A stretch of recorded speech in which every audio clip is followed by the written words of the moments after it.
The front page of the Sunday New York Times this week, August 2nd. God, what month is it? Oh my God. Was headlined, "Riding Subway Might Not Pose Inordinate Risk." So this is actually related to this mot of, shut down STEM for a day. Actually, we want to defund STEM. So here we have, show this for just a moment while I read the first two paragraphs here, Zach. "Is the subway risky? It may be safer than you think." So slightly different headline than what's in the hard copy, which I just showed you I have here. 5 months, reads the beginning of the article. 5 months after the coronavirus outbreak engulfed New York City, riders are still staying away from public transportation in enormous numbers, often because they are concerned that sharing enclosed places with strangers is simply too dangerous.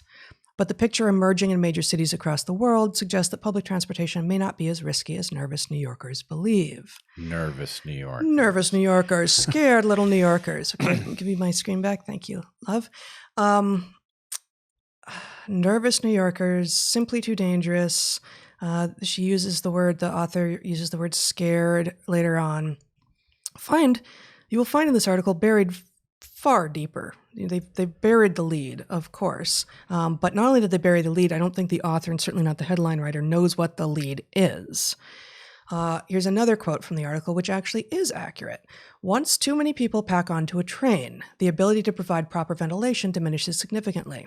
When riders are standing shoulder to shoulder, any viral particles a sick passenger exhales could be readily inhaled by another passenger, even if both are wearing masks."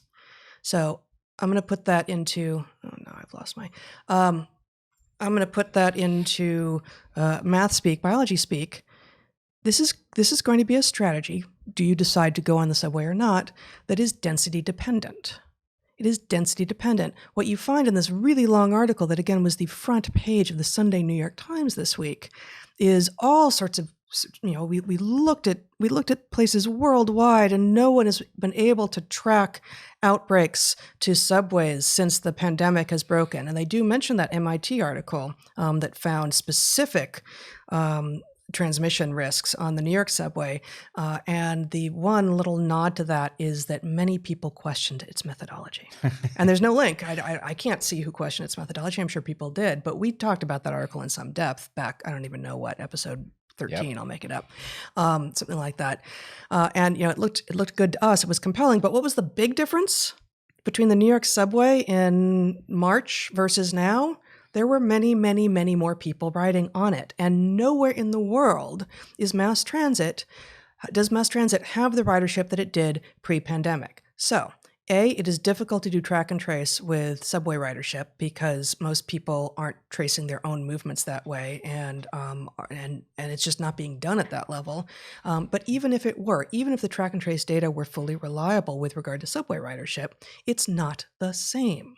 We expect exactly for transmission of this virus to track with density of the virus being transmitted as droplets and aerosols in packed spaces. And because ridership is way down, of course riding subways is going to be safer, which means that this is actually a kind of like journalistic medical malpractice. Yep. Because the lead that they give is, actually, guys, you're being nervous Nellies, you're kind of scared, you should probably get back on your subways now. Well, you know what? If everyone takes their advice, suddenly the subways are going to get a lot more dangerous again because they're going to be densely packed again. So let's demonstrate this with a reducto ad absurdum. Let's do it. Right? At the point that nobody is on the subway, subways become perfectly safe by this rubric. And what you see, okay, so there's an economic imperative here, right? Subways need riders in order to pay their bills, and across the board, every sector in the economy.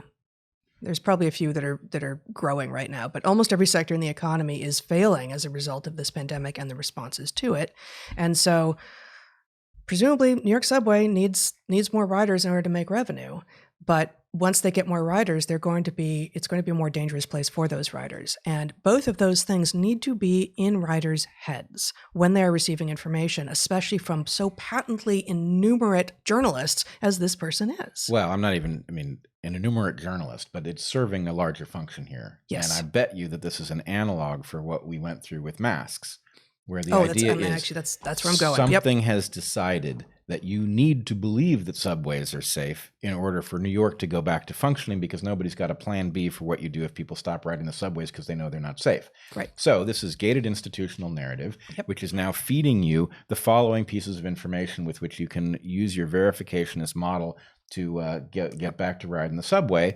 What you need to know is, yeah, people thought subways were dangerous. You probably heard that. The methodology of the study that said that, many people have questioned it. Many people have questioned it. So many people. Right. People on Twitter, people at the supermarket. And my 5-year-old questioned that study. That's even more people. Yeah.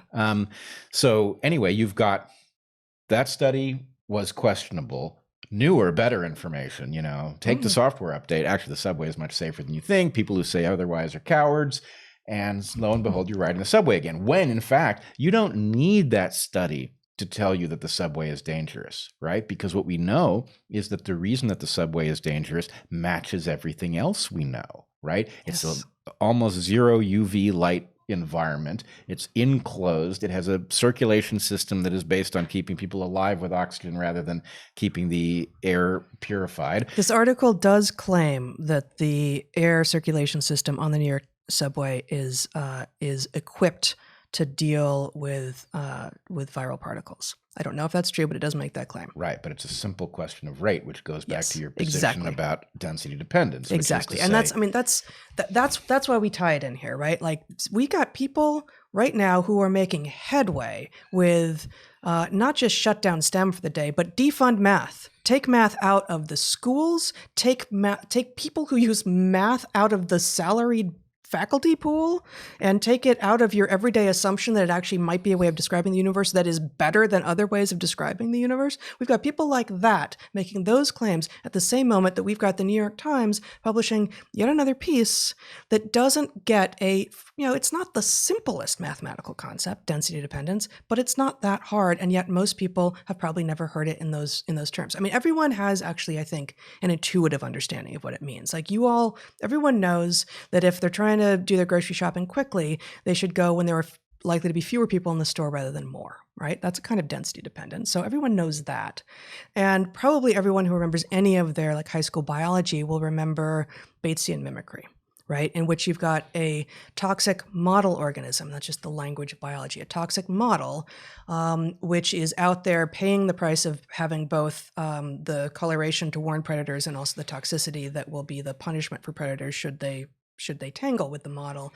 And then you have a mimic species that looks like the model and so pays the price of having to build those colors and such, but doesn't have the toxin, which is itself a big metabolic cost. Like, toxins are expensive to make and to maintain and to carry around.